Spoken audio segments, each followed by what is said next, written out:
નમસ્કાર દર્શક મિત્રો, હું છું બાબા છે વિજાપુરની ખબરમાં આપનું સ્વાગત છે।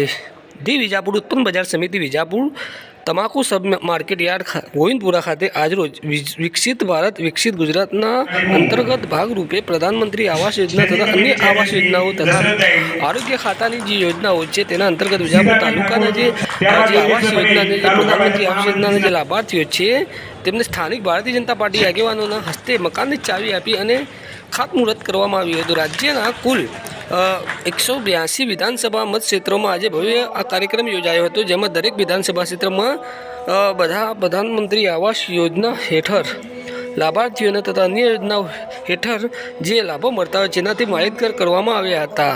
આ પ્રસંગે ડીસા ખાતે મુખ્યમંત્રી ભૂપેન્દ્રભાઈ પટેલની હાજરીમાં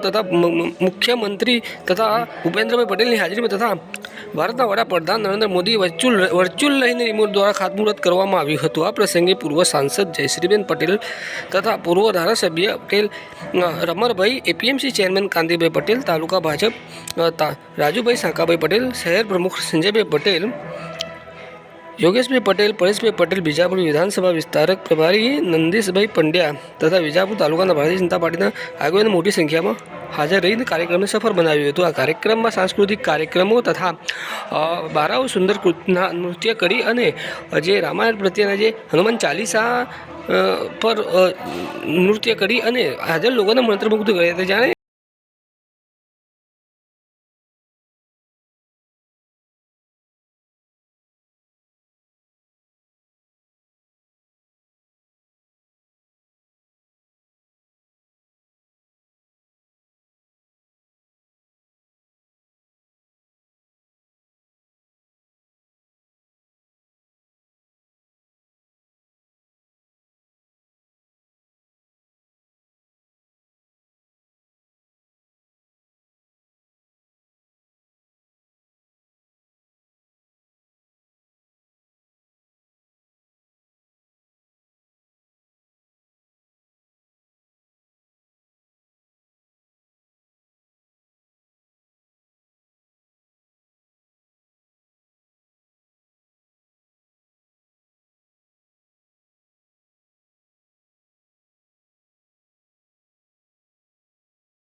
સરે મહાભારતનો મારા નમસ્કાર।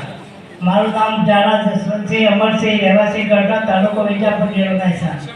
પ્રથમ તો મારી પરિસ્થિતિના આધારે મારું મકાન કાચું હતું, તેમાં શિયાળો, ઉનાળો અને ચોમાસામાં બહુ તકલીફ પણ પડતી હતી, પરંતુ સરકારશ્રીની પ્રધાનમંત્રી આવાસ યોજનામાં મારું નામ આવેલું, તેથી તાલુકાના કર્મચારીઓ અને તલાટીશ્રી અમારા ગામમાં આવતા એટલે સર્વે કર્યો અને મારું નામ આપ્યું, એટલે એમને મને રૂબરૂ તપાસ કરીને કે ભાઈ આમને લાભ આપતા જેવું છે કે મારી પાસે ડોક્યુમેન્ટ માંગ્યા, એમને મેં આપ્યા. પછી સરકારશ્રીની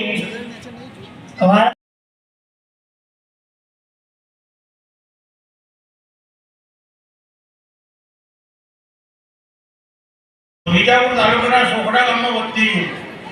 મારે આંબેડકર આવાસ યોજનામાં લાભ લીધેલો છે. મારું પાકું મકાન બની ગયું છે અને તેમાં હું રહેવા માટે ગયેલો. અને વિશાળ સંખ્યામાં હાજર આવેલા મારા લાભાર્થી ભાઈઓ તથા બહેનો અને વડીલો, યુવાન દોસ્તો, માતાઓ, બહેનો, મિત્રો, 1947માં આપણને આઝાદી મળી અને આ દેશના વડાપ્રધાન તરીકે નરેન્દ્રભાઈ મોદી આપણે મહેસાણા જિલ્લાના પનોતા પુત્ર સત્તાના સૂત્રો સંભાળ્યા અને એમને મનમાં નક્કી કર્યું કે મારે આ મારા દેશને છેવાડામાં રહેતા માનવીની સામાન્ય પર સામાન્ય જરૂર.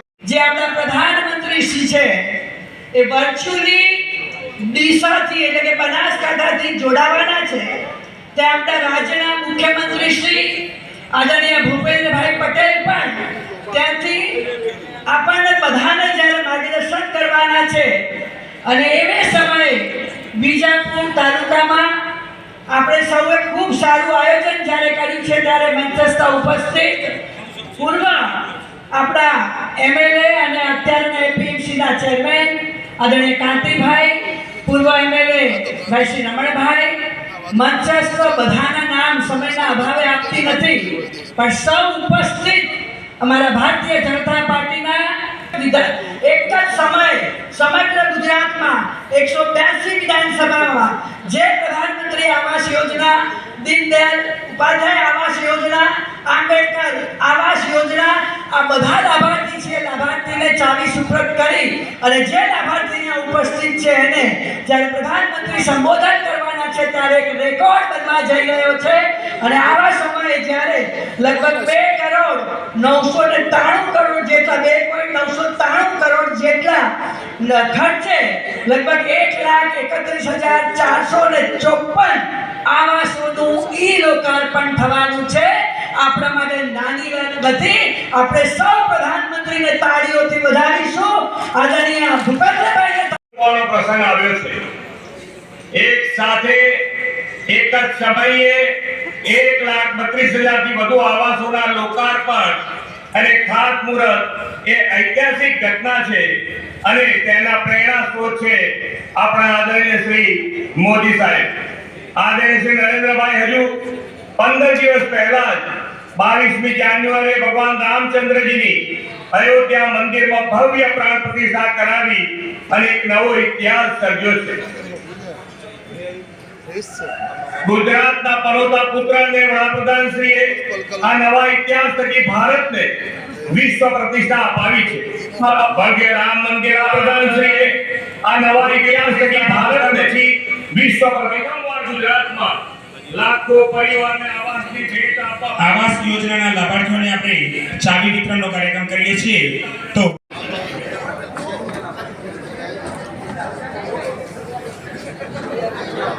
આપણે સૌ આ કરીને તાળીઓ વધાવી લઈએ. ખૂબ જ સુંદર કાર્યક્રમ થઈ રહ્યો છે. ખૂબ ખૂબ અભિનંદન. હવે આપણા બીજા લાભાર્થી ઠાકોર ભાવેશુ ચાલી વિતરણ કરશો. ખૂબ જ સુંદર. ત્યારબાદ આપણા આ તાળીઓથી વધાવી લઈશું.